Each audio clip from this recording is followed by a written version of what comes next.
1857 by a gentleman named Thomas Whaley. And he came out from New York here to California for the gold rush. So after a fire had burnt down his business up there, a friend had suggested for him to come down to San Diego. And hence, Mr. Whaley made a name for himself here. Probably not in the way he wanted it to, but definitely left his mark on San Diego. So actually the area that we're in is the oldest part of the building. So Mr. Whaley had intended this to be a granary, which would hold grains, some other, I guess if you want to say, farming and implements from nearby businesses. But he pretty much made it to be wrap-proof, being built out of brick. Problem was that it wasn't exactly wrap-proof. It was anything but wrap-proof. So when that proved to fail, he changed this into many different things. So it was everything from a billiards hall, a Sunday school, and as you can see, San Diego's second county courthouse. So a lot of the furniture in here is not original to the family. And this furniture in here is not original to the courthouse that was here. This is actually original to the courthouse that was downtown at one point. And there is a very big backstory of a fight between Old Town and New Town, and it has to do with this courtroom.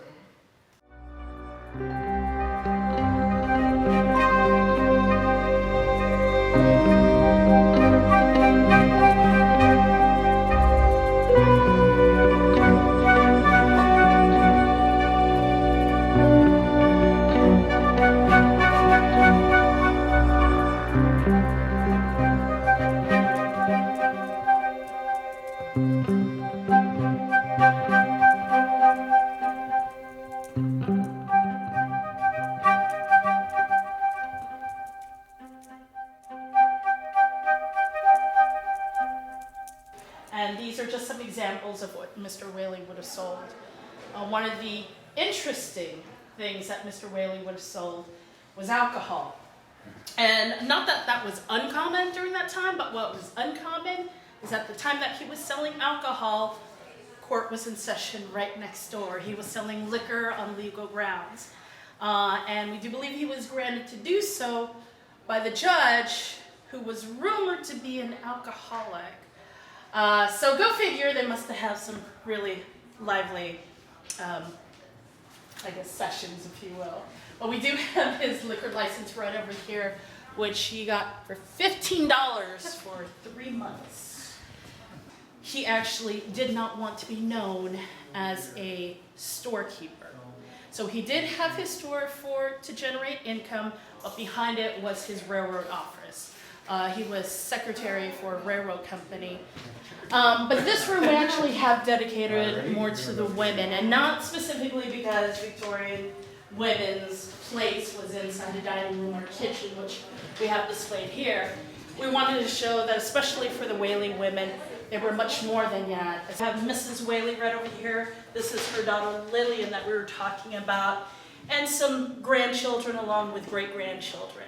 We have 2 bedrooms that are set up. One is the master bedroom, and over here is the children's room, which were very likely, at least rooms that were used, you know, they would have utilized their rooms in so many different ways. So this right over here is actually one of our newest exhibits. This is our SDSU archaeological dig room. And in 2008 to 2012, San Diego State had performed with their field school an archaeological dig in the original cistern. And so right now, and this is still being built up, when you look outside this window here and you look down, you'll be looking into the dig site of where the Whaleys had their original cistern. So the cistern basically was an area that they designated to catch rainwater and fresh water. And after they were done using it, it would have been used basically as a trash pit. And items would have been burned there, but anything that wasn't burned basically is a treasure for us. So you can see a lot of the items that San Diego State had found. Apparently the Whaleys like ketchup. There was a lot of ketchup bottles that were in there. But it also shows throughout all the years that they had been here. So even up until the late 1940s and early 50s. And so it goes back into the Whaley history all the way up into 1722. A lot of the artifacts here actually do come from the family. We know that there are a lot more original Whaley items that are out there, and hopefully someday they'll make it back into the house. So a lot of the artifacts still are with the County of San Diego. Right now they're under conservatorship, so they're being restored and repaired, and hopefully again we'll be able to make it back here to the legacy room. So probably one of the biggest stories about the Whaley House is about their daughter Violet. And their daughter Violet, she was the middle daughter. They had 3 boys and 3 girls. And Violet was always described as being very beautiful, but also very melancholy, which is the same term as a depressive. She did marry at the age of 19 to a gentleman. He had a very questionable character. And just shortly after the marriage, basically they had divorced.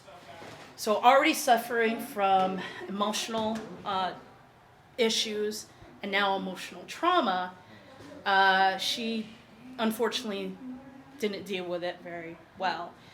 On July 5th of 1885, she tried to commit suicide by drowning herself out in the cistern, which was where the archaeological dig that took place from San Diego State.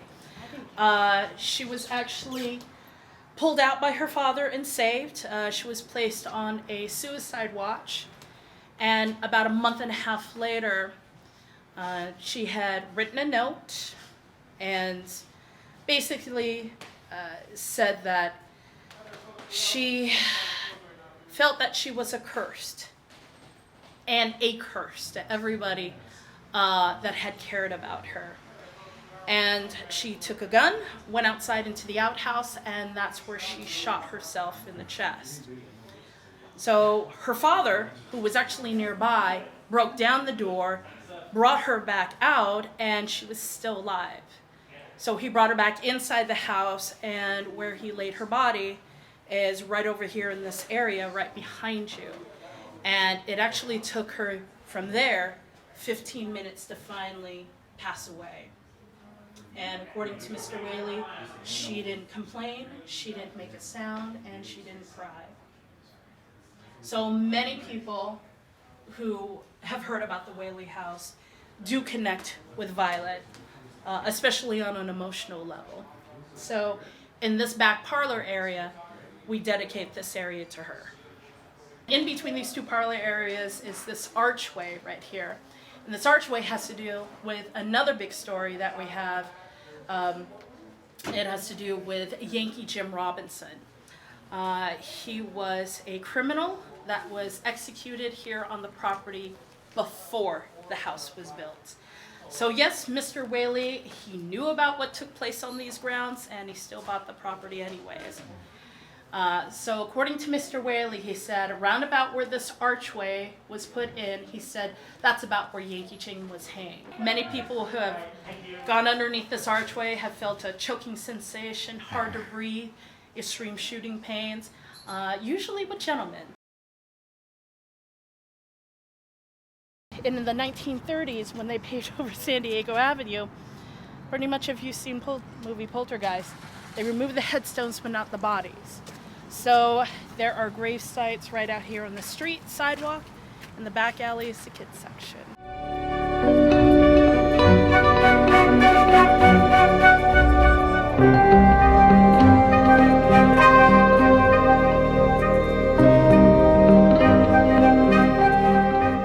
Welcome to Campo Santo Cemetery, which translates to the Holy Field. Right over here we have a small bronze plaque. And many of the, we'll say, originally families of established Old Town are buried here. It is considered a Catholic cemetery. So unfortunately, not all the graves are marked. I know they had done a study, and with ground penetrating radar, they were able to locate some grave sites, but they weren't able to put a lot of names to it. But as much as they could, information-wise, it is listed here in this board. I always like to start off with the gravedigger's grave. So right over here is the gravesite of Rafael Bermudez. He was known as the gravedigger, and apparently in a fit of rage and after an argument, he had killed his wife, and he was so engorged with so much remorse that he begged the local priest for forgiveness. And so the penance that he was to pay was actually to dig the graves of all those that were going to be buried here in the cemetery. And he did that all the way to the day of his death, which he lived to 100 years old. Some of the other interesting graves is right over here in the corner, which is going to be Juan Verdugo and Bill Marshall. They were executed over on the property where the Whaley House now stands. So yes, before the Whaley House was built, it was the execution grounds for San Diego. And apparently Bill Marshall is on the other side of this wall.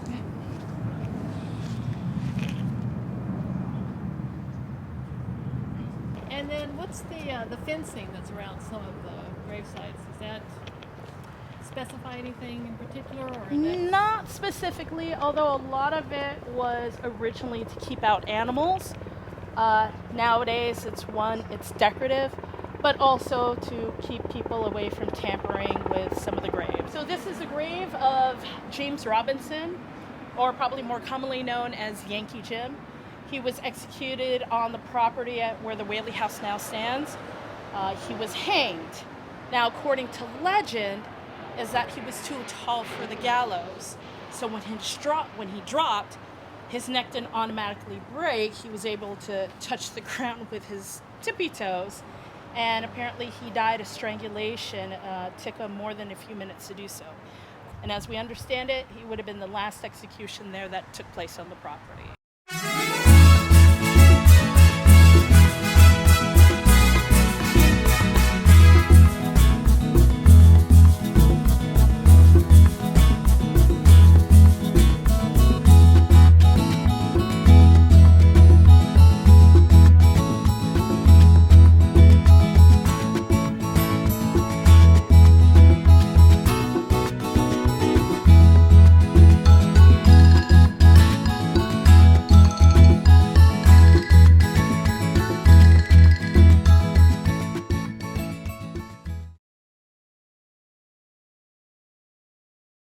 Most of these buildings burnt down and were reconstructed in the 60s or in some cases 50s, but for the most part everything burnt down in a major fire. A few of the homes, like this home here, the Casa de Freds, is the original adobe. In the 60s they created this park. I think many of the buildings were reconstructed at that time. My name is Eric Manella. I'm the manager of historic interpretation for Fiesta de Reyes.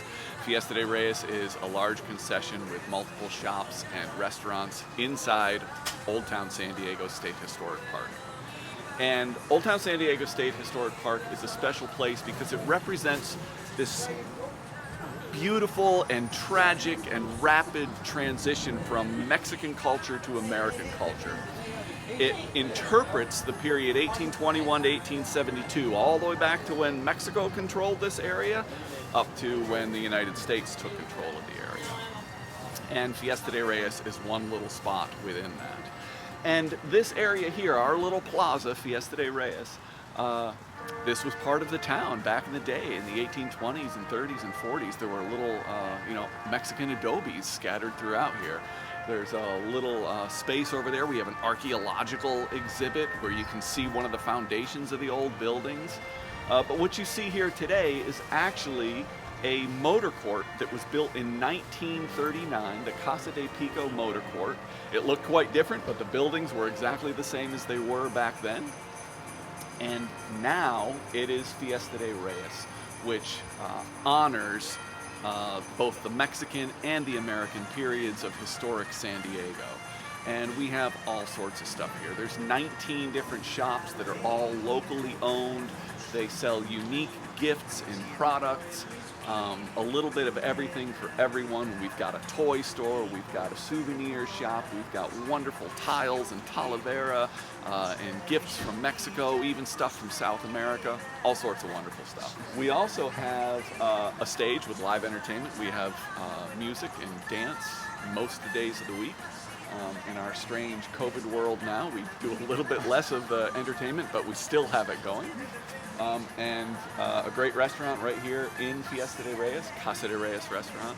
But we also have Bara Bara restaurant right next door and the Cosmopolitan Hotel.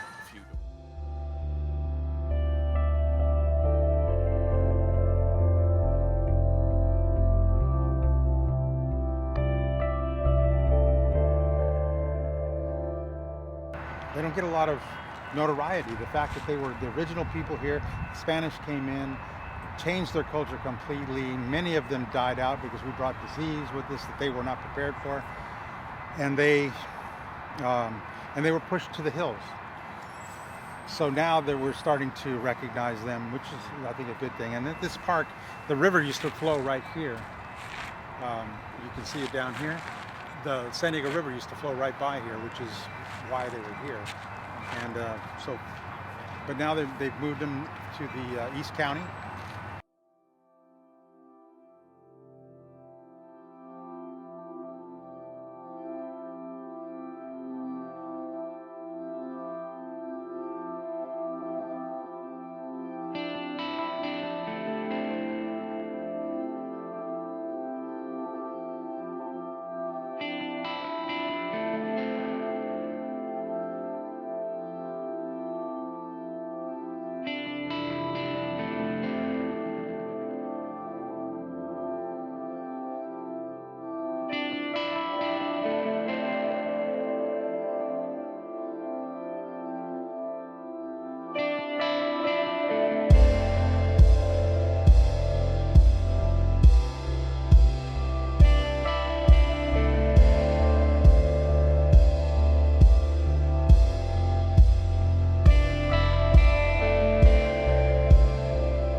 Bazaar del Mundo is a main area of Old Town. I think we just want to say that it's been here, for 50 years. 1971.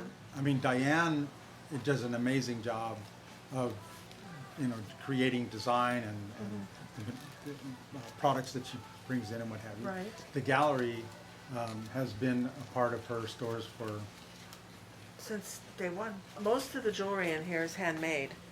So. and pottery too. You've got your. And well, then there's the Indian pottery. So, the clothing in Ariana. She goes to wholesale shows, to buy that. Some vendors we've dealt with for a long time and come here to show the merchandise. We always try to look for things that aren't department store kind of styles, so that we're different. This artist is from Arizona. We do a lot of business with her. So this is the Latin American store. She does get stuff from Mexico.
The Mormon Battalion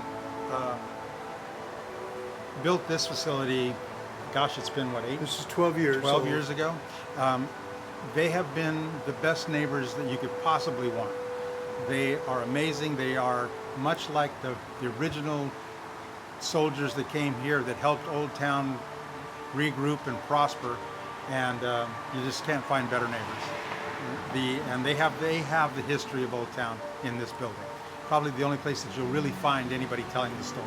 And our story is very interactive. We invite guests to come in. It's a interactive tour. There's no cost associated with it. It's quite frankly supported by the Church of Jesus Christ of Latter-day Saints, but we tell the story of the Mormon Battalion, which is a U.S. Army of the West that goes back to 1846. So at that time, President James Polk invited 500 men who were recruited to be members of the Mormon Battalion, this regiment of the U.S. Army, to come west and help fortify the territory that was under some conflict with the American-Mexican War at that time. We're open every day of the week. We close on Christmas and Thanksgiving days. It's the only 2 days we're closed. Other than that, on Tuesday, we're open every night. We're staffed by volunteer missionaries from the Church of Jesus Christ of Latter-day Saints, and they come here for a period of 6 months or 1 year or 3 years in our case. So we volunteer our time to come and tell this story. Basically, the experience is divided up into 5 different rooms. We go from an introduction room to begin the story, to an enlistment room, to a outfitting room, to a on the trail, and then we replicate the Old Town Courthouse that the Mormon Battalion helped build here in 1847, and then have an exhibit hall. And then we pan for gold in the outside. So it's kind of fun. That just indicates their march back to get their families. Because when these men left, they left their wives and children back in Council Bluffs or winter quarters.